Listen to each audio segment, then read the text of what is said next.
Hi అండి, అందరూ ఎలా ఉన్నారు? ఈరోజు దివ్య సిల్క్స్ నుంచి ఇంకొక మంచి కలెక్షన్ అండి. చూడండి, చాలా యూనిక్ కలర్ కాంబినేషన్ అండి. చాలా బాగుంది. రేర్గా కనిపిస్తుంది మనకి ఇలాంటి colour combination. Beautiful tissue sari అండి. ప్యూర్ పట్టు టిష్యూలో మనకి ప్యూర్ పట్టు వచ్చేసింది. శారీ కలర్ కూడా మనకి చాలా డిఫరెంట్ లుక్ ఉందండి. మొత్తం కాపర్ కలర్ లాగా లుక్ ఉంది మనకి. అంతా కూడా శారీ అంతా కూడా దీని మీద మనకి సిల్వర్ బుటాస్ అలాగే సిల్వర్ డిజైన్ అండి. మొత్తం కూడా ఇలా శారీ అంతా ఇలా వచ్చేస్తుంది. సిల్వర్ వీవింగ్తో బోర్డర్ వచ్చేసి సేమ్ కడ్డీ బోర్డర్ వచ్చేసిందండి. పైన ఎలా వచ్చిందో కింద కూడా సేమ్ యాస్టిజ్ అలాగే వచ్చింది బోర్డరు.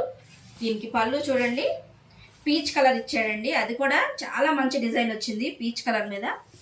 చూడండి, శారీ అంతా కూడా ఇలాగా పళ్ళు అంతా కూడా మనకి ఇలాగా మంచి సిల్వర్ వీవింగ్తో ఇచ్చేసాడండి. మంచి లోటస్ డిజైన్ వచ్చింది. ఫ్లవర్స్ ఇచ్చాడు, బంచెస్ లాగా కనిపిస్తుంది. అలాగే పళ్ళుకి టెజల్స్ కూడా ఇచ్చాడండి. మనకి బ్లౌజ్ వచ్చేసి సేమ్ పళ్ళు ఏదైతే వచ్చిందో same plain blouse with same border వచ్చిందండి. శారీకి ఏదైతే వచ్చిందో మనకి అలాగే బోర్డర్ వచ్చింది. ఇది కూడా మంచి కలెక్షన్ అండి, పార్టీ వేర్ లుక్కే.